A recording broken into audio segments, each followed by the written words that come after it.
우리 두 네 분을 득장 우리 하나님께서 받으시고 영광 얻으셨을 줄로 믿습니다. 오늘 말씀의 제목은 기후위기와 일요일 휴업령에 대해서 말씀을 좀 나누겠습니다. 예언적인 부분이라 제가 복음적인 부분을 많이 하는데 오늘은 좀 이런 부분을 좀 다루어 보도록 하겠습니다.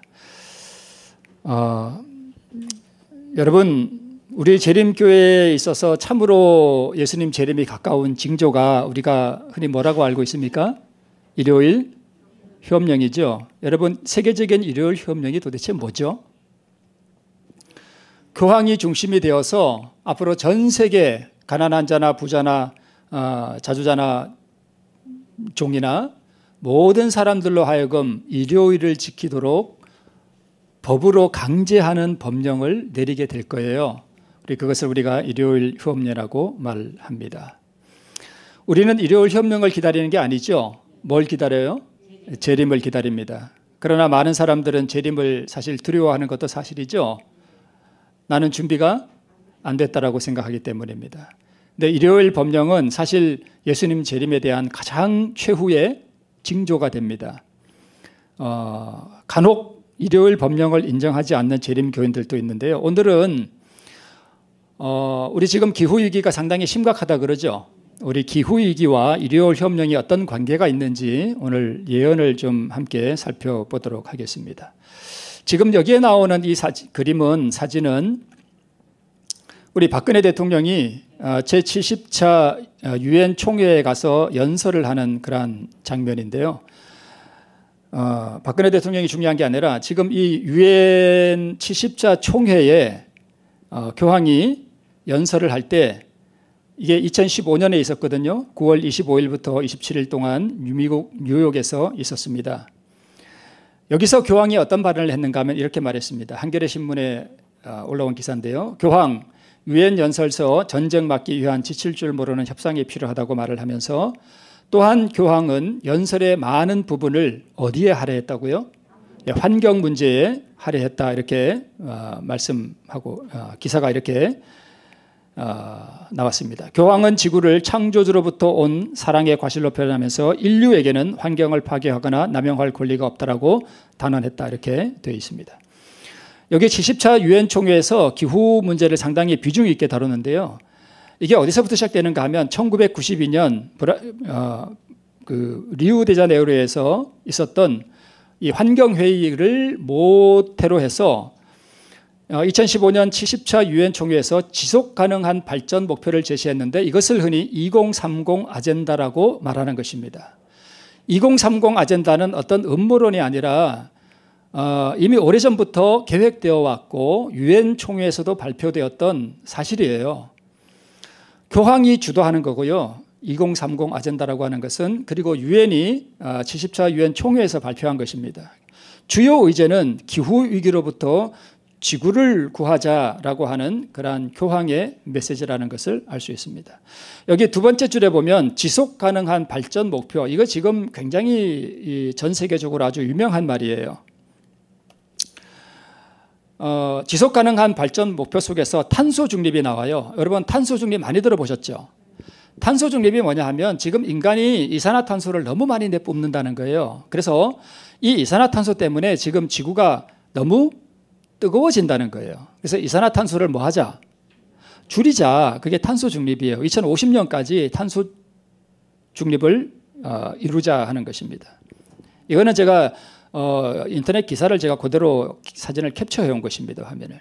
자, 지속가능 발전 목표는 지속가능 발전의 이념을 실현하기 위한 인류 공동의 17개 목표다. 지속가능한 발전 목표는 2015년 제70차 유엔 총회에서 몇 년까지요? 2030년까지 달성하기로 뭐 했다고요?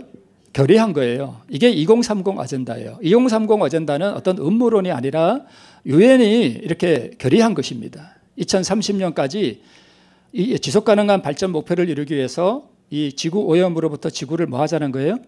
보호하고 구하자는 것입니다. 밑에 줄에 보면 지속가능한 발전 목표는 사회적 포용, 경제성장, 그다음에 지속가능한 환경의 3대 분야를 아우르며 단 한 사람도 소외되지 않는 것이라는 슬로건을 내세우고 있습니다. 그러니까 지구를 구하자는 이 의제에 단 한 사람도 소외되지 않고 모두가 참여하는 그러한 것이라는 뜻입니다. 맨 밑에 줄에 탄소 중립에 해당하는 목표들을 집중적으로 살펴보겠다라고 기사가 이렇게 나왔는데, 우리가 아는 것처럼 탄소 중립은 배출하는 이산화탄소량에 맞먹는 환경 보호 활동을 펼쳐서 실질 이산화탄소 배출량을 뭐로 만들자? 제로로 만들자 하는 것이 탄소 중립이에요. 우리 이번에 대통령 선거할 때도 탄소 중립이 이렇게 이슈가 됐었죠. 네. 자, 지속 가능한 개발 목표. 그 목표는 뭐냐 하면 2015년 유엔이 193개국이 만장일치로 채택한 것인데, 여기에 교황도 참석해서 연설을 했습니다. 2015년부터 2030년까지 세계를 통치하는 목표를 사실은 이면에 가지고 있습니다. 이것을 2030 아젠다라고 합니다. 인간이 초래한 기후변화를 막겠다는 것이 바로 이 2030 아젠다의 골자입니다. 여기에 어떤 사상들이 들어가 있는가 하면, 사회적으로 부를 재분배하자, 모든 사람의 생산과 소비를 통제하자. 왜요? 환경오염이 일어나니까. 기후위기를 통제하자, 도시와 기반시설들을 통제하고 관리하자, 바다와 토지와 생태계를 통제하고 관리하자, 세상의 모든 사람들을 통제하고 관리하자는 것이 그 이면 속에 다 들어있습니다. 그래서 2030 아젠다에는 17개의 의제가 들어가는데요. 이런 거 인터넷에 아주 많이 나와 있습니다. 빈곤을 종식하고 기아를 해결하고, 그 다음에 이런 거 좀 넘어가고요. 여기 보면 13번에 기후변화를 대응하고 해양 생태계를 보존 관리하고 육상 생태계를 보존 관리하는 이러한 17개의 의제들이 2015년 70차 유엔 총회에서 세계 정상들이 모여서 다 결의한 것입니다. 자, 여기 인터넷 신문에도 보면 유엔 2030년까지 빈곤, 기아 퇴치 및 등 2030 지속 가능 개발 어젠다에 다 뭐 했다고요? 합의했다라고 이렇게 나옵니다. 여기 맨 밑에 줄에 잘 안 보이지만 맨 밑에 줄을 확대해서 보면 여기 빨간 표시가 나오죠? 제가 일부러 거기에 넣어놨습니다. 여기 이렇게 되어 있습니다. 2030 지속가능 개발 어젠다 계획은 기본적으로 국제사회의 모든 국가와 개개인이 지구를 존중하고 보호할 것을 요구한다. 또한 천연자원에 대한 견실한 경영이 경제적 사회적 개발의 토대라는 것을 일깨워준다. 이렇게 기록하고 있습니다. 그러니까 지구 보호가 목적이에요. 제70차 유엔 총회 개막, 지속 가능한 개발 조속 실현하자. 두 번째 줄에 빨간 줄을 쳤는데 잘 안 보이시죠? 유엔 지속 가능 발전 목표 아젠다 2030 채택 목표 이렇게 돼 있죠. 그러니까 2030 아젠다라고 하는 것은 어떤 음모론이 아니라 유엔이 발표했고 교황이 주도하는 거예요. 자, 우리 재림교회의 유명한 목사님인 할 메이어 목사님의 일요일 휴업령의 최근 동향이라는 설교가 있었어요. 좀 오래전에 한 설교이긴 한데, 그 설교에서 할 메이어 목사님은 이렇게 말씀했습니다. 짐승의 표가 강요되려면, 여러분 짐승의 표가 뭐냐 하면 뒤에 나오니까 뒤에 한번 보겠습니다. 목사님이 이렇게 말씀하셨어요. 짐승의 표가 강요되려면 첫 번째로 전 세계적으로 매우 위협을 받는 어떤 상황이 있어야 돼요? 위기적인 상황이 있어야 된다는 거예요. 두 번째는 미국의 종교단체와 미국 정부와 바티칸이 완전한 연합을 이루어서 협력체계가 구축되어야 된다. 이렇게 설교했고요. 세 번째는 이것이 비밀리에 진척되고 여론의 입을 닫고 달리는 열차를 세울 수 없듯이 마지막에 가서는 아무도 이것을 막을 수 없는 그렇게 은밀하게 또 아주 신속하게 이러한 일들이 진행될 것을 말씀했습니다. 짐승의 표가 강요되려면 자, 미국의 종교단체와 미국 정부, 바티칸이 먼저 협력체계가 구축되어야 된다. 이건 우리가 잘 알고 있죠. 미국과 바티칸이 언제 수교가 됐는가 하면 1984년에 수교했어요. 그리고 1991년에 두 미국 레이건 대통령과 요한 바오로 2세가 총 맞았었죠. 그리고 92년에 동구 공산권이 싹 무너졌죠. 그죠?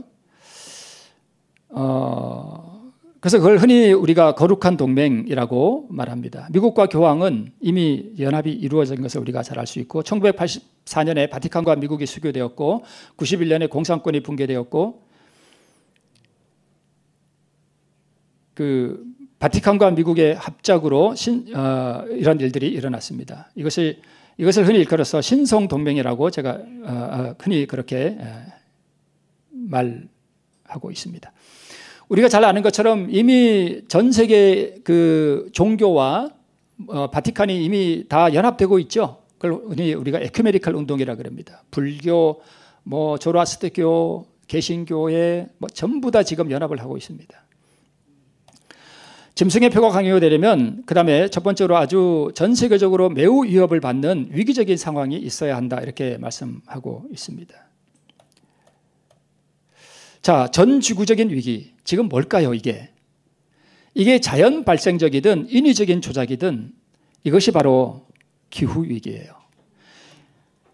옛날에 그 미국의 부통령이었던 엘 고어가 2000년대 후반에 앞으로 몇 년 2015년까지 북극의 얼음이 다 녹는다 그랬는데 그거 다 거짓말이었어요.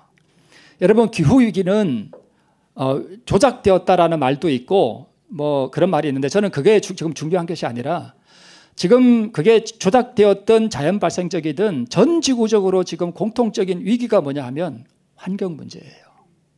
기후 위기예요. 이것이 지금 문제라는 것입니다. 기후 비상선언 촉구 및 2020 행동 선포 기자회견. 정부는 기후 위기 비상선언을 즉각 선포하라. 지금 우리는 이러한 뉴스를 잘 못 봐서 모를지 모르지만 지금 기후 위기가 비상이라고 하는 것 때문에 비상선언을 하라고 우리나라뿐만 아니라 전 세계적으로 지금 난립니다. 기후 위기는 재앙, 시민이 행동하자. YTN. 비상사태, 미 유럽 기후변화 시위 물결. 이런 뉴스 혹시 많이 보셨습니까? 지금 난립니다.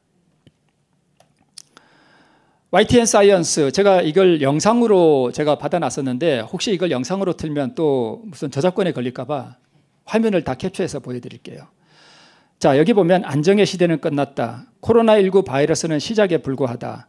세계 기상 전문가들과 과학자들이 기후변화가 팬데믹보다 더 큰 재앙을 몰고 올 것이라 강조하면서 인류가 대응할 수 있는 시간은 몇 년까지다? 2030년까지다라고 세계 기상학자들과 과학자들이 지금 그렇게 말한다는 것입니다. 이게 사실이든 아니면 기후위기가 조작되어서 2030년까지 이것을 추진하고자 하는 그러한 세력들의 어떤 음모가 있든지 그것을 떠나서 어쨌든 이 기후위기 때문에 인류가 대응할 수 있는 시간은 2030년까지이기 때문에 그 전에 우리가 어떤 특단의 조치를 취해야 된다는 거예요. 전 세계적으로 이게 지금 공통적으로 나오는 말입니다. 이게 작년 뉴스이기 때문에 앞으로 9년 남았다 그랬는데 지금으로 치면 몇 년 남은 거예요? 8년 남은 것입니다. 이어서 2021년은 파국을 맞을 결정적인 해, 인류의 마지막 기회라고 지금 현재 유엔 사무총장인 안토니오 구테레스라고 하는 사람이 말을 했다는 것입니다.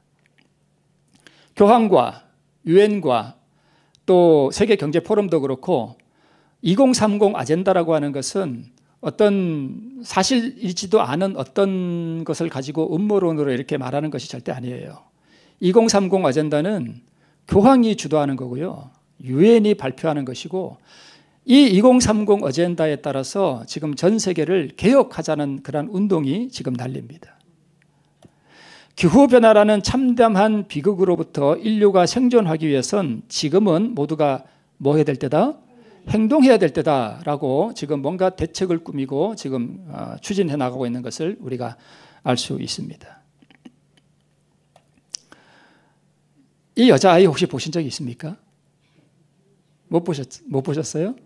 이게 스웨덴인가 아마 아이인데 그 크레타 툰베리라는 소녀인데 제가 얼핏 뉴스로 듣기에 노벨 평화상 후보까지 뭐 이렇게 거론됐던가 봐요. 이 소녀가 환경 소녀로 아주 유명해요. 그러니까 지금 기후 위기인데 이 기후 위기를 막지 않으면 지금 자라나는 어린 세대들은 미래가 없다 이거예요. 그러니까 지금 기후 위기를 뭐 해라? 막아라. 정치인들이 지금 뭐 하냐 이거예요. 지금 이 유엔 연설을 하면서 이 격앙된 표정으로 지금 연합뉴스에서 이런 기사를 낸 것을 제가 캡처해 왔습니다. 자, 그런데 2015년 70차 유엔 총회가 9월 달에 있었는데 그보다 4개월 앞서서 교황이 어떤 회칙을 하나 발표했습니다. 그게 뭐냐 하면 바로 이거예요.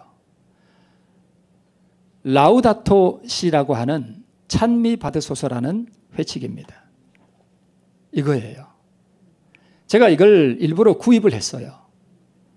책값은 6,000원, 운송비 3,000원 해서 9,000원이라는 거금을 주고 제가 이걸 샀어. 한번 봤습니다. 똑같죠? 표지가. 네. 2015년 5월 24일 교황의 회칙이라고 하는 것은 아주 대단한 권위가 있는 교황의 발표문이에요. 그것도 어떤 종류가 있어요. 회칙은 최상급이에요. 라우다토 시, 아마 이태리어 같아요. 우리말로 해석하면 찬미 받으소서인데, 아시시에 그 프란체스코라는 성인이 있는데 그 성인이 한 무슨 그 찬가에서 따온 말이에요. 찬미 받으소서라는 말이. 이 책은 총 6장으로 되어 있고요. 그 다음에 항목으로는 246항이 여기 다 기록되어 있습니다. 이게 교황이 만든 거예요.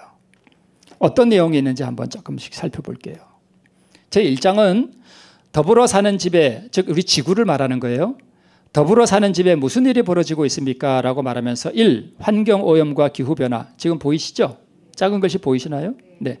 오염, 쓰레기 버리는 문화, 공공재인 기후, 물 문제, 생물 다양성, 그 다음에 인간 삶의 질의 저하와 사회 붕괴, 이런 문제를 다루고 있습니다. 2장에서는 피조물에 관한 복음, 신앙의 주는 빛, 성경 이야기의 지혜, 세상의 신비, 그러면서 이거는 중요하지 않으니까 좀 넘어가고. 근데 여러분 제2장에서 교황이 어떤 말을 하고 있는가 하면 저 빨간 줄 친 부분을 한번 보세요. 그래서 사유재산이 재화의 보편 목적에 종속된다는 원칙, 그리고 이에 따른 공동사용 권리는 사회생활의 황금률이고 윤리적 사회적 질서 전체의 제1원리입니다. 말이 좀 어려운 것 같죠? 이게 무슨 얘기냐면 종교적으로 사유재산을 인정하지 않는다는 거예요. 그 다음 보세요. 그리스도교 전통은 사유재산권을 절대적이거나 침해할 수 없는 것으로 인정한 적이 없다 이거예요. 제가 전에 한번 2030 그 말씀을 드리면서 앞으로 모든 사유재산을 없애고 배급제 같은 그런 걸로 나간다고 제가 한번 언급한 적이 있죠. 그게 그런 게 음모론이 아니라 교황의 생각이에요. 인정한 적이 없으며 모든 형태의 사유재산의 사회적 기능을 강조했다. 그러니까 사회적 기능을 위하여 사유재산을 뭐 할 수도 있다는 거예요. 인정하지 않을 수도 있다는 거예요. 이게 여기 다 나와요. 찬미 받으소서에. 앞으로요, 여러분 빚을 가급적 빨리 해결하는 게 좋습니다. 빚, 채무. 앞으로 이제 일요일 협령이 본격적인 궤도에 들어가면 우리의 빚을 탕감해 주는 조건으로 우리 사유재산을 몰수해 갈 수 있습니다. 세상이 완전히 변했습니다. 자, 3장은 인간이 초래한 생태위기의 근원들. 그러니까 지금 이 찬미 받으소서라는 이 회칙은 한마디로 생태 회칙이에요. 그러니까 기후 문제를 다루는 거예요. 이 기후 위기를 가운데서 우리 지구를 구하기 위해서 우리가 뭘 해야 되겠느냐 하는 것을 여기에 소개하는 거예요. 그러니까 3장에서는 이 기후 위기의 근원들이 다 누구라는 거예요? 인간들이라는 거예요. 인간들. 그래서 여기에 제가 오늘 여기에 기록은 안 했습니다만은 이 지구로부터 기후 위기로부터 지구를 구하기 위해서는 우리가 생태 회개를 해야 된다는 거예요. 우리가 다 회개해야 된다는 것입니다. 제4장은 온전한 생태학에 대해서 다루고 5장은 접근법과 행동 방식인데 이것은 이제 이러한 기후 위기로부터 지구를 구하기 위해서 전 세계의 정치가들과 권력자들이 여기에 다 뭐 해야 된다? 동참해야 된다 이런 것을 호소하고 있고요. 이제 중요한 것은 6장입니다. 생태 교육과 영성입니다. 여기 나오네요. 맨 위에 줄에 빨간 줄을 한번 보시면 이 회칙의 마지막 장은 모든 사람을 생태적 뭐로요? 회개로 초대하는 핵심 부분이에요. 뭐가 핵심 부분인가 하면 제 6장이 핵심이라는 거예요. 이 기후위기로부터 우리가 뭘 해야 되겠느냐? 그 목적이 뭐냐? 그게 제 6장에 나온다는 것입니다. 여기에 저기 1, 2, 3, 4, 5, 6번 보니까 빨간 칸을 넣어놨죠. 거기에 성사의 표징과 안식일 거행 이렇게 되어 있죠. 저 부분에 이렇게 되어 있습니다. 237항입니다. 주일 성찬례 참여는 특별한 중요성을 지닙니다. 주일은 유다교의 안식일처럼 우리가 하나님과의 관계, 우리 자신과의 관계, 다른 피조물과의 관계, 세상과의 관계를 치유하는 날로 지내야 합니다. 주일은 부활의 날, 새 창조의 첫날입니다. 이 새 창조의 맞배는, 여러분 맞배가 뭔지 아시죠? 처음 난 새끼 같은 걸 맞배라 그러잖아요. 그죠? 뭐 처음 난 깐 알, 이렇게 병아리 이런 걸 맞배라 그러잖아요. 그러니까 일요일은 일주일 중에 뭐라는 거예요? 첫날이니까 맞배라는 거예요. 중요하다는 거예요. 맞배는 주님의 부활하신 인성으로 피조세계 전체의 결정적 변모에 대한 약속입니다. 나아가 주일은 인간이 하나님 안에서 누릴 영원한 안식을 선포합니다라고 되어 있습니다. 그러니까 결국 가장 중요한 게 뭐예요? 여기서 다루는 게. 이 생태 위기로부터 기후 위기로부터 우리가 지구를 보호하기 위해서는 우리가 뭘 지켜야 된다는 거예요? 안식을 지켜야 된다는 거예요. 주일을 지켜야 된다는 거예요.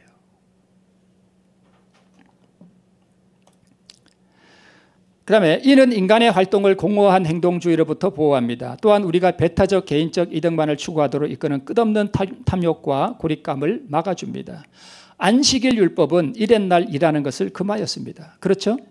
우리 성경에 보면 안식일에 일하지 말라 그랬죠? 이는 너희 소와 나귀가 쉬고 너희 여종의 아들과 이방인이 숨을 돌리게 하려는 것이다.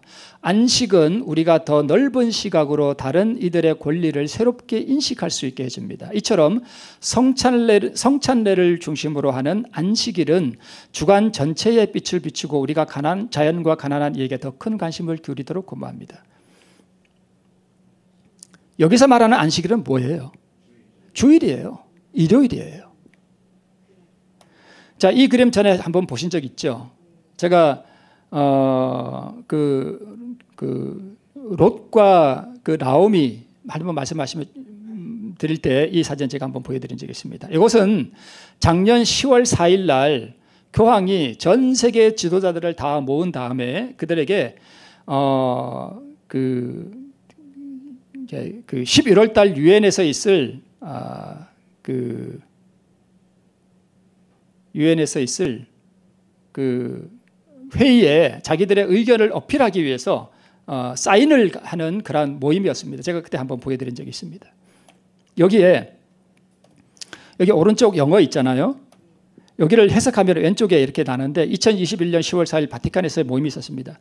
프란치스코 교황이 세계의 모든 종교 지도자들을 다 모은 다음에 전례 없는 생태 위기로부터 지구를 구하기 위한 구체적인 해결책을 그들에게 제공해 줬다는 것입니다. 다 사인하도록.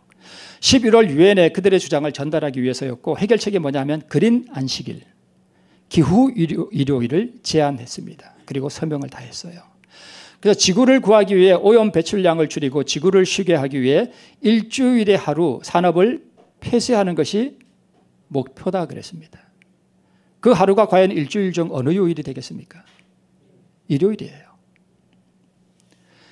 그러니까 교황이 생태 위기를 이렇게 화두로 내걸고 전 세계 지도자들을 모으고 종교 지도자들을 모으고 정치인들을 모아서 이 생태 위기로부터 지구를 구하자라고 하는 그 모든 이슈의 목적은 다 뭐예요?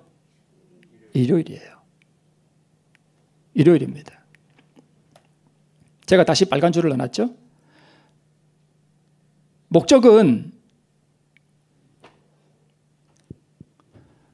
the object, 목적은 셧다운이 뭐냐 하면은 폐쇄하는 거예요. 스톱시켜버리는 거예요. 인더스트리, 산업을, 그러니까 공장 같은 거. 왜요? 환경 오염이 된다 이거예요. 공장을. 원데이 어위크, 일주일 중에 맨날 하루, 일주일 중에 하루. 리듀스, 줄인다는 거예요. 오염물을 줄인다는 거예요. Let the planet rest. 그러니까 이 지구가 뭐 하도록? 쉬도록. 이게 목표라는 거예요. 여러분, 이 찬미받으소서가 2015년도에 나왔는데 이 목적은 바로 이거예요.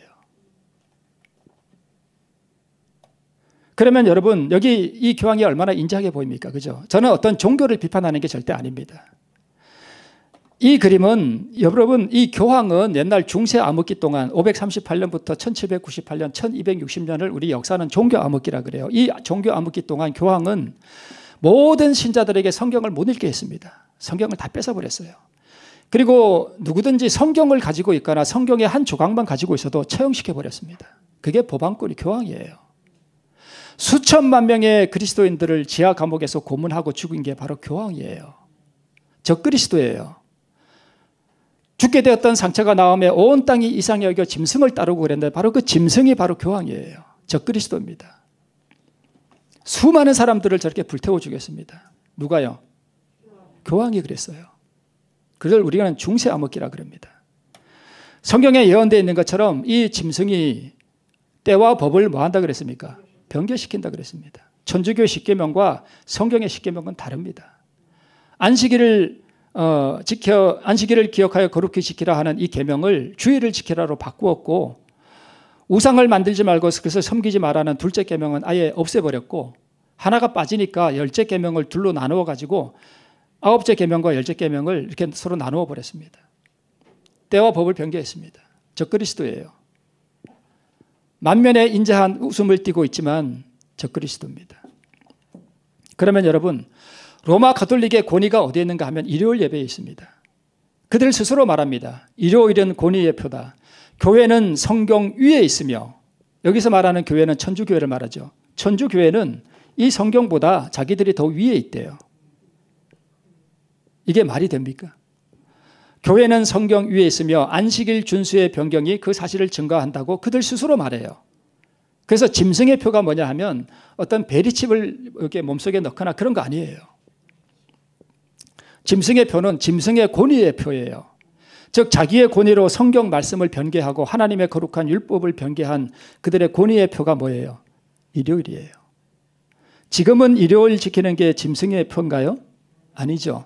언제 짐승의 표가 되는가 하면 교황이 이런 기후 위기를 명분으로 해서 세상의 모든 사람들로 하여금 일요일을 지키도록 강제하는 법령을 발표하고 이 법령에 따르지 아니하는 자는 며칠든지 다 죽이게 하도록 하는 성경 요한계시록 말씀처럼 그렇게 법령으로 반포할 때에 그때에 그 일요일을 지키는 것을 따르는 것은 하나님의 율법을 지키지 않고 누구를 따르는 거예요? 사람의 계명을 따르기 때문에 그는 그때에 그 일요일을 지키는 것은 짐승의 표가 됩니다. 아직은 아니에요. 이해가 되시죠? 그래서 안식일이 모든 그리스도 교국을 통하여 투쟁의 초점이 되고 종교계와 정계의 권력자들이 계속하여 일요일 준수를 강요하게 될 때 그 세속적 요구에 굴복하기를 끈덕지게 거절하는 소수의 사람들은 온 세계의 저주의 표적이 될 것이다. 왜 우리는 일요일을 존중할 수 없습니까? 그는 인간의 계명이에요. 하나님께서는 주일을 지키라고 하는 말씀 성경 어디에도 없습니다. 이것은 로마 교회가 자기의 권위의 표로 세운 거예요. 오늘날 왜 개신교회가 천주교회와 교회 일치운동을 합니까? 왜 에큐메니칼 운동을 합니까? 왜 그래요? 일요일을 그들이 개혁하지 못했어요. 종교개혁자들이 종교개혁을 하고 나왔는데 이 주일 성수 문제를 개혁을 하지 못했어요. 우리는 하나님의 계명과 그분의 말씀을 따라서 우리는 일곱째 날을 지킵니다. 그렇죠? 네. 그래서 세계적인 강제적 법령으로서 일요일을 강요하게 될 때 일요일을 지키는 것은 그때 짐승의 표가 됩니다. 이 그림은 무슨 그림 같습니까?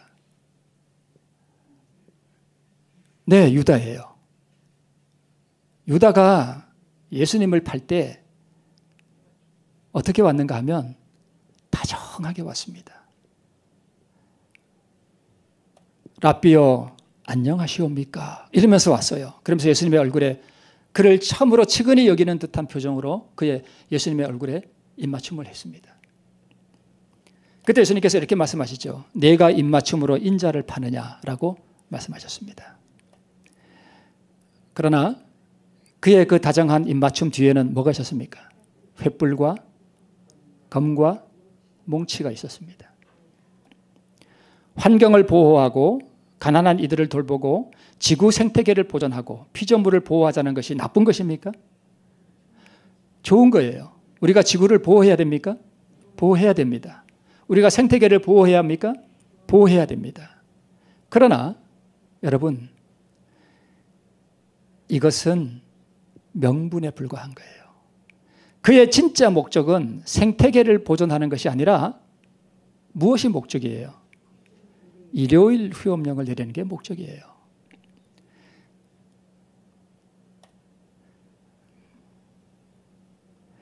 그는 요한계시록 17장에 나와 있는 바와 같이 5은 망하였고 하나는 있고 7째는 아직 이르지 아니하였고 또 그 마지막 8째 왕으로 올라오는 세계의 통치자로 올라오는 것이 바로 교황의 목적이에요. 중세 암흑기 동안 온 세계의 왕들을 다스리고 자기의 교리에 맞지 않는 수많은 그리스도인들을 피해 죽였던 그 권세를 다시 회복하는 게 교황의 목표예요. 지구를 보호하는 게 교황의 목적이 아니에요. 그 권세를 다시 찾고자 하는 게 바로 지금 교황의 목적입니다. 우리는 그것을 분별할 수 있어야 됩니다. 다정한 입맞춤으로 인류의 자상한 아버지의 모습으로, 그러나 그의 입맞춤, 그 교활한 입맞춤이 바로 이 찬미 받으소서에서 드러나고 있습니다. 그는 왕들을 굴복시키고 세계의 모든 종교 지도자들을 굴복시키고 일요일 법령을 통해서 세상의 모든 사람들에게 짐승의 표를 강요하고 세상을 통치하는 8째 왕으로 올라오기 위해서 지금 이 모든 일들을 그가 꾸미고 있습니다.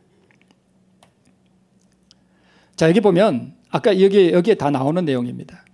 환경에 관한 대화, 상호 의존은 우리에게 소수 국가들의 이익만을 보호하기 위한 것이 아닌 세계적 관점에서 해결책을 제안하며 공동계획을 가진 하나의 세상을 생각하지 않을 수 없게 합니다. 지금 어떤 세상을 만들겠다는 거예요? 하나의 세상을 만들겠다는 거예요. 누가요? 교황이요. 최근에 있었던 환경에 관한 세계 정상회담은 기대에 부응하지 못하였습니다. 정치적 의지가 결여되어 있다고 교황이 비판했습니다.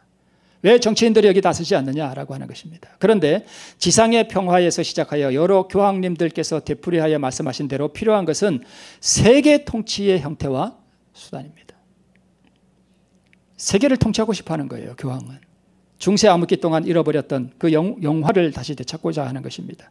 이른바 인류 공공재의 전체를 다룰 통치 제도에 대한 합의가 필요한 것입니다. 얼마나 무서운 말인지 몰라요. 인류 공공재가 뭐예요? 기후예요. 모든 생태계예요. 이 전체를 다룰 통치 제도에 대한 합의, 즉 누가 이걸 통치하겠다는 거예요? 내가 하겠다는 거예요. 내가. 얼마나 무서운 말이 여기 숨어 있는지 모릅니다. 2030 아젠다는 정치적 의지, 환경을 위한 정치적 법령을 제정하자는 거예요. 인류 공공재는 자원, 물, 기후, 생물 이런 거 다 포함되잖아요. 지구 전체를 다룰 통치제도, 지구 전체를 통치할 정치체제에 대한 합의, 즉 내가 이 모든 것을 통치하도록 뭐 해달라는 거예요? 합의하자는 거예요. 왕들을 모으고 있습니다.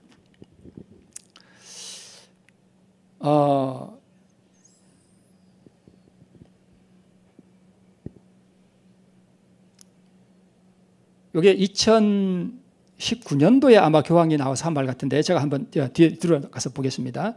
그래서 나는 세계적인 모임을 지지하고자 한다라고 지금 교황이 말하고 있고, 나의 회칙 찬미를 받으소서에서 말한 바와 같이, 그러면서 이 교황이 지금 말합니다. 자기가 이 찬미 받으소서에서 자기가 말한 바와 같이, 제가 이런 문제는 여기서 말씀 안 했습니다만 우리는 교육 문제에 있어서 세계적 맥락이 필요하다. 뒤에 나옵니다만 여러분, 천주교회는요, 이 천주교회의 목회의 가장 우선순위가 뭔지 아세요? 교황이 말한 찬미 받으소서 라우다토시라고 하는 이 회칙을 그들이 교육하고 이것을 실천하는 거예요. 그들의 사목 우선순위 1순위입니다. 하나님 말씀보다 이게 더 우선이에요. 그래서 이걸 교육하자는 거예요. 지금 천주교회는 사제들이 이거 교육한다고 난립니다. 우리는 교육 문제에 있어서 세계적 맥락이 필요하다. 세계적으로 이걸 다 하자는 거예요. 새로운 세계적인 연대와 새로운 인본주의의 형성을 목표로 하는 맥락 말이다. 참 무서운 말이죠. 여기 각 시대의 대쟁투 444쪽에 이렇게 기록되어 있습니다. 찰스 비처는 1846년에 한 설교에서 다음과 같은 말을 하였다. 신교, 즉 개신교 각 교파의 성직자들은 인간적 두려움에 속한 심한 압력에 눌려 있을 뿐 아니라 완전히 부패한 상태에서 살아가고 움직이고 힘쉬고 있다. 그리하여 그들은 언제나 그들의 온갖 비열한 성질에 끌려서 진리에 대하여는 침묵하고 배교의 세력에게는 무릎을 꿇어 절하고 있다. 교황이죠. 이것이 로마 교회가 간 길이 아니었던가? 우리는 그의 간 길을 다시 걷고 있지 않는가? 우리는 바로 앞에서 무엇을 보고 있는가? 그것은 전체적 회의요, 세계적 대회의 개초이다. 선교 동맹이요, 일반적인 신조의 제정이다. 이 일이 성취되면 완전한 연합을 이루기 위한 단계로서 취할 유일한 방법은 뭐라고요? 강제적 수단이에요. 이 일이 다가오고 있다는 거예요. 여러분, 앞에서 보았듯이 우리가 지금 이 맥락이 필요하다 그러고 이 엄청난 분열과 극심한 분쟁의 시대에 우리는 우리의 노력을 뭐 해야 된다? 연합해야 된다는 거예요. 지구를 구하기 위한 이 모든 맥락에 우리가 연합하자는 거예요. 교육연맹을 형성하여 성숙한 교인들을 교육을 통해 배출하고 세계적 동의로 이루어질 수 있도록 우리가 여기에 다 동의하자는 거예요. 세계가 여기에 동의하자는 것입니다. 그리하여 이 행성민들과 우리의 공통된 집 사이에 연맹이 형성되도록 말이다. 인류 가족의 모든 사람들 가운데 그리고 종교 간의 대화 가운데 열린 마음을 갖게 할 것이다. 이제 하나로 다 모은다는 거죠. 그죠? 나는 여러분과 함께 공권력을 가진 자들에게 호소하고자 한다. 여러분, 참 이게 얼마나 무서운 말이에요. 공권력으로 이걸 유지하겠다는 거예요. 이루겠다는 것입니다. 이 일을 위해 나는 여러분을 로마에서 만나게 되기를 원한다. 미래 세대에 교육하는 주요 분야의 두려움 없이 이 변화의 과정을 진행하도록 하자라고 말하고 있습니다. 여러분, 아무리 나쁜 사람도요, 세상 모든 사람들에게 무엇을 이렇게 강요하기 위해서는 뭐가 필요한가 하면 명분이라는 게 필요해요. 명분을 한국 사전에 이렇게 말씀하고 있습니다. 어떤 일을 꾀하려 할 때 내세우는 합당한 구실이나 이유가 명분이에요. 지금 교황은 일요일을 강요하고 모든 사람들에게 짐승의 표를 강요하기 위하여 내세우는 명분이 뭔가요? 기후위기예요. 기후위기가 다는 아니지만 그 가운데 하나입니다. 그것은 기후위기입니다. 교황은 이렇게 말했습니다. 환경 파괴는 뭘로 규정하겠다는 거예요? 생태적 죄로 규정하겠다는 거예요. 여러분, 인간이 이것은 죄입니다라고 규정할 수 있는 권한이 있나요? 없습니다. 죄를 규정할 수 있는 것은 오직 누구만이 하시는 일이에요? 하나님만이 하시는 일이에요. 그런데 이것을 자기가 죄로 규정하겠다는 거예요. 특히 생태학살은 대기, 토지, 수자원의 대량 오염, 생태계 파괴 등 생태학적 재앙을 일으킬 수 있는 모든 행동입니다. 가톨릭 교리에 생태적 죄를 포함시키는 것을 생각해 봐야 합니다. 왜냐하면 공동의 집을 지키는 것은 의무이기 때문입니다. 여러분, 이게 어떤 방향으로 갈지 이해가 되시나요? 앞으로 생태적 이 공동의 집, 우리 지구를 구하기 위해서 우리가 함께 노력하고 가야 되는데 그 종점은 바로 일요일 날 산업을 폐쇄하고 하루 쉬는 거예요. 일요일을 강요하는 거예요. 그런데 여기에 동참하지 않으면 앞으로 가톨릭 교리에 의하면 그 사람은 뭐가 되는가 하면 죄인이 되는 거예요. 무슨 죄인이 되는가 하면 생태적 죄인이 되는 거예요. 그러면 가톨릭 교리에 의해서 생태적 죄로 규정되었고 교황이 다시 중세기의 그 권한을 다시 회복하게 되면 자기의 교리에 따르지 않는 사람들을 뭐 할 수 있는 권한도 갖게 되는 거예요? 처벌할 수 있는 권한도 갖게 되는 거예요. 중세 암흑기가 다시 오게 되는 것입니다. 얼마나 무서운 말인지 몰라요. 환경 문제에 단호한 프란치스코 교황, CPBC가 아마 그 천주교회 자체 방송 같아요. 어떤 세상을 물려주고 싶습니까? 그래서 교황 2015년 6월 첫 회칙 찬미 받으소서 발표, 지구 고통 성찰과 생태적 회개를 촉구한다 이렇게 되어 있습니다. 저는 다시금 긴급히 호소합니다. 생태학 위기에 응답하십시오. 지구를 구하기 위한 산업폐쇄 일주일 중 하루 2030 아젠다에 응답하지 않으면 생태적 범죄자가 되고 땅을 망하게 하는 자들, 온 세상의 저주의 표적이 된다는 것입니다. 세상이 지금 이렇게 변해가고 있습니다. 여러분, 미국에서는 도덕적 개혁 운동에서 가장 두드러지고 중요한 운동 중 하나인 금주 운동이 흔히 일요일 휴업 운동과 병행해서 이루어지며, 또한 일요일 휴업 운동자들은 그들 사회의 가장 큰 복리를 촉진시키기 위하여 활동하고 있는 것으로 스스로 자처한다. 그리고 그들과 연합하기를 거절하는 자들은 마치 금주와 개혁 운동의 원수처럼 비난을 받는다. 우리가 지구 환경을 보호하자는 데는 동참하지만 일요일을 강제하고 그것을 지키라고 하는 것에는 우리가 동참할 수 없습니다. 왜냐하면 그것은 하나님의 계명이 아니라 인간의 법이기 때문에 그래요. 마찬가지로 앞으로도 지구를 구하자라고 하는 이 위대한, 어떻게 보면 참 위대한 그리고 선량한 이 운동에 동참할 수 없는, 물론 우리가 환경을 보호하는 건 우리의 당연한 의무이긴 하지만 교황의 목적에 부응하지 않는 우리는 사회의 가장 큰 복지, 지구를 구하자는 운동에 반대하는 원수처럼 비난을 받게 될 것입니다. 사람의 법, 짐승의 법을 강요하기 위해 기후위기로부터 지구를 구하자는 선량한 운동으로 포장되어 있습니다. 그는 유다처럼 다정한 표정으로 마치 가난한 이들과 우리 모두의 안녕을 위하여 울고 있는 모습으로 다가오지만, 그러나 그 다정한 입맞춤 뒤에는 횃불과 검과 몽치가 따라오고 있다는 사실을 우리는 기억해야 합니다. 자, 여러분, 찬미 받으소서 7년 여정이라는 것이 지금 여러분 인터넷에 검색해 보세요. 쫙 엄청나게 뜹니다. 천주교에는 인간 발전부라는 게 있어요. 거기서 주도를 하는데, 찬미 받으소서 반포 이후 2020년 5월 해칙 반포 5주년 기념이 있었습니다. 그래서 2020년 5월 24일부터 2021년 5월 24일까지를 기념의 해로 정했습니다. 그리고 그 기념의 해가 끝나는 2021년 5월 24일부터 7년 동안 이 지구를 구하기 위한 마지막 행동에 우리가 돌입하자라고 하는 운동을 지금 추진하고 있습니다. 그게 찬미 받으소서 7년 여정이에요. 그러니까 작년부터 시작했으니까 2028년까지 지구를 구하기 위해서 우리가 특별한 행동을 취하자는 거예요. 이런 모든 것들이 다 2030 아젠다와 맞물려 돌아가는 거예요. 2021년부터 지속가능한 세계 공동체를 만들기 위한 7년간의 찬미 받으소서 7년 실천 여정을 이미 시작했다는 거예요. 보세요. CPBC, 그러니까 천주교 방송에서 찬미 받으소서 7년 여정 개막 미사를 지금 진행했다, 그런 이야기가, 뉴스가 지금 나오고 있고, 이것도 개막 미사예요. 찬미 받으소서 7년 여정을 시작하자 하는 그 개막 미사가 지금 벌어지고 있는 모습입니다. 찬미 받으소서 7년 여정, 전 세계 가톨릭 교회가 동참하는 뭐라고요? 캠페인이에요. 2028년까지 우리가 지구 환경을 보존하기 위해서 특단의 대책을 추구하는 그런 내용입니다.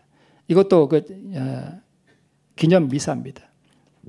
이용헌 주교라는 분이 이렇게, 하나뿐인 지구, 공동의 집을 살리기 위해서 무엇보다도 생태 영성에 대한 교육을 강화해야 할 것입니다 라고 말하면서, 주일학교와 소공동체 레지오 마리아가 뭔지는 모르겠습니다만은, 그리고 모든 교회 활동 단체 교육에 이런 주제들이 반드시 포함되어야 된다. 교회 건물 건축에도 태양, 바람, 수력, 지력을 이용한 친환경적인 기술이 접목되어 에너지를 생산하는 방향을 찾아야 되고, 우리 정부가 내세우는 친환경 뉴딜 정책에는 기후위기의 주범인 이산화탄소 배출에 대한 획기적인 전방은 보이지 않는다라고 우리 정부를 비판하고 있고, 모든 가톨릭 신자들과 지구를 살리려는 선의를 가진 모든 분들과 연대하여 적극적인 행동을 시작하도록 합시다, 이러면서 이 찬미 받으소서 7년 여정을 시작하는 그 개막 미사에 이런 일들이 다 있었습니다. 이거는 무슨 사진인가 하면, 이 개막 미사가 끝나고 난 다음에 아마 서울 명동성당 같아요. 그러니까 이 교인들이 나와서 이렇게 율동하는 모습인데, 제가 그 한 컷을 딱 이렇게 찍은 거예요. 저 뒤에 뭐라고 써져 있죠? 2030년까지 탄소 배출을 뭐 어떻게 하자, 지금 그거예요. 여러분, 2030 아젠다는 예언 성취와 관계없는 음모론이 아니에요. 교황이 주도하는 거예요. 그리고 유엔에서 발표하고 교황과 그의 모든 하수인들이 2030 어젠다를 실천하기 위해서 지금 다 난립니다. 분주하게 활동하고 있습니다.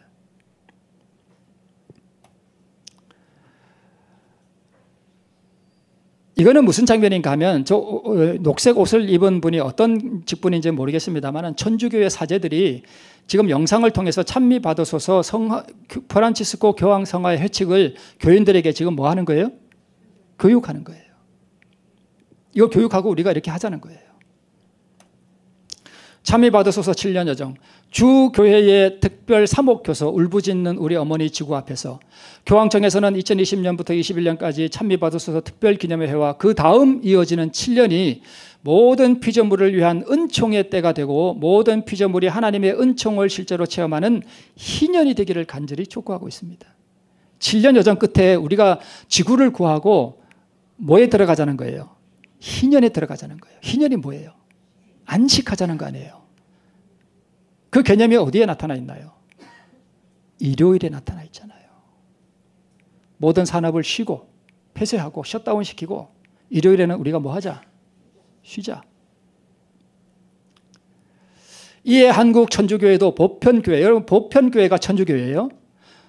천주교회도 보편교회와 한 마음으로 7년간의 생태적 희년에 적극적으로 동참해야 하겠습니다.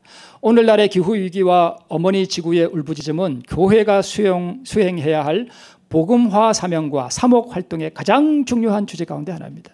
천주교회는요, 이걸 실현하는 것이 교육하고 실천하는 것이 가장 중요한 목회활동의 우선순위입니다. 이것도 사제가 지금 교인들에게 교육하는 거예요. 찬미 받으소서 7년 여정. 우리가 앞으로 7년 동안 이 모든 일들을 이루자 하는 것입니다. 너는 6년 동안 그 밭에 파종하며 6년 동안 그 포도원을 다스려 그 열매를 거둘 것이나 제7년에는 땅으로 쉬어 안식하게 할지니 여호와께 대한 안식이라. 바로 이것을 그들이 실천하고자 하는 것입니다. 여기 가톨릭 신문의 그 컷을 제가 이렇게 캡처한 것입니다.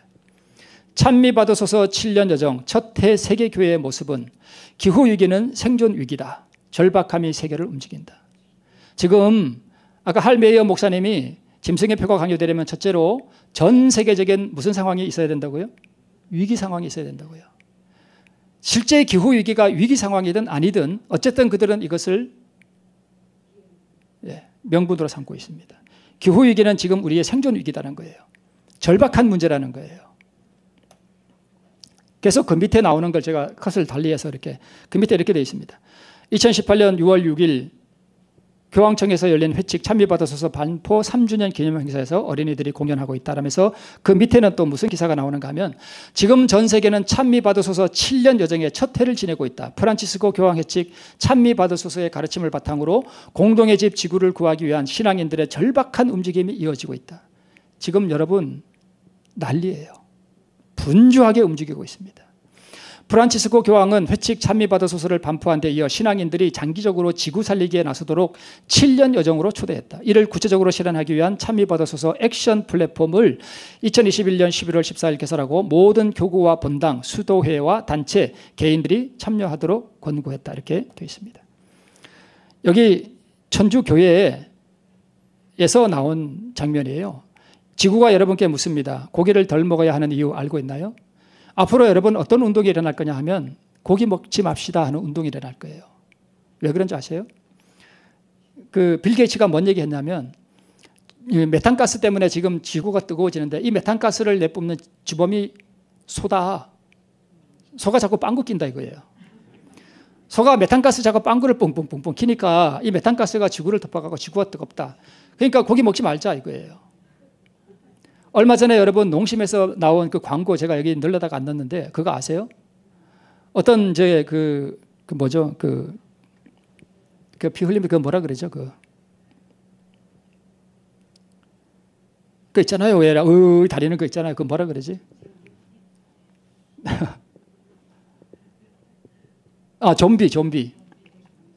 그 광고에 좀비들이 이렇게 어떤 사람이 이제 시장을 봐가지고 가는데 좀비들이 그렇게 막 따라와요. 그 사람이 막 집으로 도망갔거든요. 광고에 그렇게 나와요. 막 도망갔거든요. 그러니까 갔는데 이제 집에서 그 와이프가 뭐 하고 있냐면 그 대체육 있죠, 대체육. 실제 고기 말고 대체육으로 고기를 이렇게 대체육 고기를 굽고 있었어요. 근데 이 좀비들이 집에까지 따라온 거예요. 그러니까 이 부인이 뭘 이게 대체육을 줬어요. 그러니까 이 좀비들이 대체육을 맛보니 너무 맛있다 가지고 그냥 다 잊어버리고 그 집에 노예가 돼 가지고 뭐 이거 닦고 하는 그런 청소해주고 하는 그런 광고가 있었어요. 여러분, 그 광고가 왜 나온지 아셔요? 다 여기 연관되어 있는 거예요. 그리고 빌 게이츠가요, 대체육 그 사업에 엄청난 투자를 했습니다. 다 맞물려 돌아가는 거예요. 그린리와 뭐 이게 뭔지 잘 모르겠습니다. 협력하여 은행을 통해 탄소 발자국 추적. 여러분, 앞으로 제가 그때도 잠깐 말씀을 드렸죠. 지난번에 그 말씀드릴 때도 앞으로 여러분 이제 모든 사람의 탄소 발자국을 추적하는 그런 앱이 개발돼 가지고 은행을 통해서 여러분 이제 내가 오늘 뭘 먹었고 어디에 뭘 타고 갔고 자가용을 타고 몇 킬로를 이동했고 전부 다 추적할 수 있게 앞으로 그렇게 됩니다. 왜 그런지 아세요? 기후위기라는 거예요. 왜 이걸 은행을 통해서 할까요? 모두가 싸움에서 역할을 할 수 있습니다. 기후변화, 할 수 있는 일 중 하나는 탄소 발자국을 추적하고 생태학적 영향을 개선하는 것입니다. 그러면서 이 사람은 누군가 하면 캐나다의 알리바바 그룹의 회장, 이름이 갑자기 생각이 안 나네? 하여튼 그런 사람이 있어요. 이 사람이 여기 앞에 WEF는 그 세계 경제 포럼을 말하거든요. 뒤에 배경에도 나오죠. 개별 탄소 발자국 추적기 개발에 대해 자기가 그걸 개발하고 있다는 거예요. 앞으로 여러분 우리가 내가 오늘 뭘 먹었는지 내가 오늘 어디 갔다 왔는지 다 기록으로 남게 돼요. 그런 일들이 벌어집니다. 왜 그렇게 하겠어요? 감시하고 통제하는 거예요. 자, 이제 거의 맞춰갑니다, 여러분. 여러분 이건 아시죠? 우리 재림교회 유명한 덕배칠러 목사님이에요. 이 덕배칠러 목사님이 이렇게 말씀하고 있습니다. 교황이 지난 9월 10일에 어떤 일을 했는지 아실지 모르겠습니다만 세계 지도자들과 세계 청년 재교육을 위한 협약을 체결하기 위한 날을 정하였다. 그날은 2020년 5월 14일이다. 아까 이거 다 앞에 말씀드렸던 거죠. 나의 회칙 찬미를 받으소서에서 이걸 설명하시면서 언급하면서 환경 문제에 대한 회칙이었죠. 이렇게 말하고 있죠. 우리 덕배칠러 목사님 꽤 유명하죠. 그분이 이 찬미 받으소서를 지금 언급하는 거예요. 환경 문제에 대한 회칙이라는 거예요. 그죠? 맞죠? 교황이 종교계의 지도자들을 하나로 모으고 정치계의 지도자들을 하나로 모아 자신 아래 두는 것입니다. 덕배칠러 목사님이 정확하게 파악하는 거예요. 교황이 왜 이런 걸 하느냐는 거예요. 왜 이런 걸 내느냐는 거예요. 찬미 받으소서 목적이 종교계의 지도자들을 하나로 모으고 정치계의 지도자들을 하나로 모아 자신 아래 두는 거예요. 그 목적은 아이들을 위해서 환경을 위해서라고 하는데 누가 반대할 수 있겠습니까? 선량한 모습으로 오죠. 입맞춤으로. 전 세계적인 지구촌이라고 교황이 말하는데 전 세계적인 지구촌이라는 표현은 세계적인 법령을 미화해서 말하는 방법입니다. 라고 덕배칠러 목사님은 정확하게 파악합니다. 모든 사람으로 하여금 동일하게 생각하고 동일하게 경배하도록 만드는 길이죠. 교황의 이러한 움직임은 매우 급작스러운 예언 성취가 이루어지고 있는 것으로 보아야 합니다.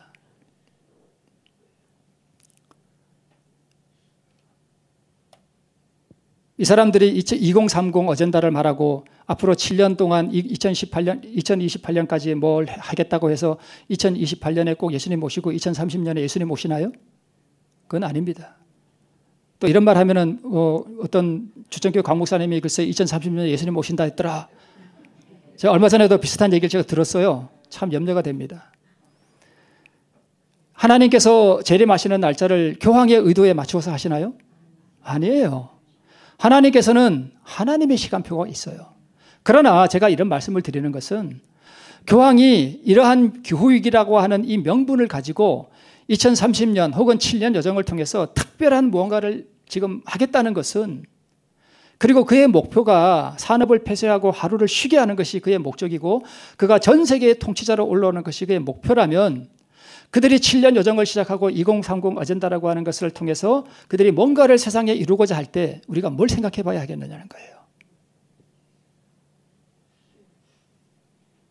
그렇지 않겠어요?